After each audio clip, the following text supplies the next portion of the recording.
తల్లిదండ్రులు తమ పిల్లలను రాత్రి సమయంలో రోడ్లపై తిరగకుండా జాగ్రత్తలు తీసుకోవాలని, కుటుంబ సభ్యులతో ఇంట్లో ఆనందంగా నూతన సంవత్సర వేడుకలను జరుపుకోవాలంటూ రావులపాలెం సీఐ శేఖర్ బాబు మీడియా సమావేశాన్ని ఏర్పాటు చేసి తెలియజేశారు.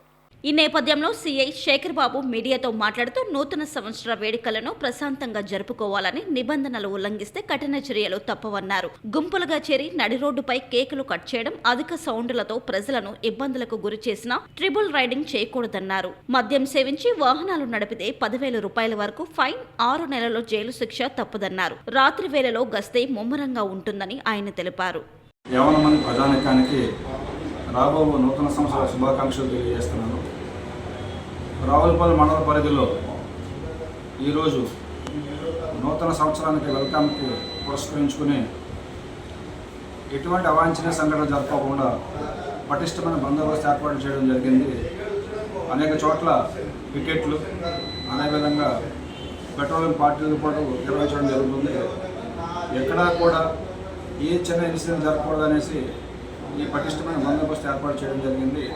ఈ బందోబస్తును కొత్తపేట డిఎస్పీ గారి ఆధ్వర్యంలో, అదేవిధంగా జిల్లా ఎస్పీ గారి యొక్క క్లోజ్ మానిటరింగ్లో ఇది నిర్వహించబడుతుంది.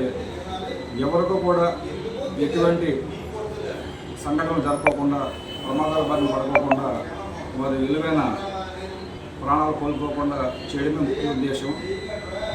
ప్రజల 50 మందికి కూడా ముఖ్య విజ్ఞప్తి ఏంటంటే, నూతన సంవత్సరాన్ని కుటుంబ సభ్యులతో పాటు ఆనందంగా, సంతోషంగా ఎదుర్కొంటూ ఎవరో కూడా ప్రమాదాల బారిన పడకూడదు.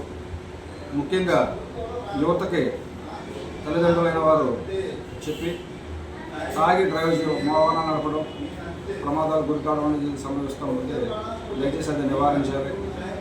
అదేవిధంగా యువత ఎవరు కూడా వాళ్ళ యొక్క మోటార్ సైకిల్ యొక్క సైలెన్సర్లను పీకి ఇతరులకు న్యూసెన్స్ కలిగించకూడదు. అలా చూసిన బండ్లన్నీ కూడా సీజ్ చేయబడతాయి. గత రాత్రి చూస్తే మీరు ఈ వాహనాలను వైలేట్ చేసి చట్టాన్ని ఉల్లంఘించి నడిపిన వాళ్ళు 33 వాహనాలు సీజ్ చేయడం జరిగింది.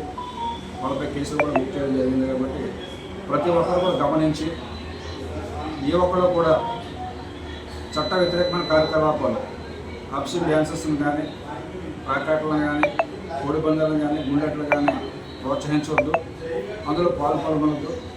ఒకవేళ అలా ప్రోత్సహించిన ఫంక్షన్ హాల్ యజమానులపై, వాటికి సప్లై చేయబడిన శ్రామైన షాపుల వారిపై, అదేవిధంగా సౌండ్ సిస్టమ్ వారిపై కూడా ఇందులో ఆర్గనైజర్స్ కింద కేసుల్లో బుక్ చేసి కఠినమైన చర్యలు తీసుకోబడితే వాళ్ళందరిపై కూడా దయచేసి అందరూ కూడా ఈ నూతన సంవత్సరాన్ని జాగ్రత్తగా, సంతోషంగా నిర్వహించుకుంటారనేసి మరీ తెలియజేస్తున్నాం. నమస్కారం.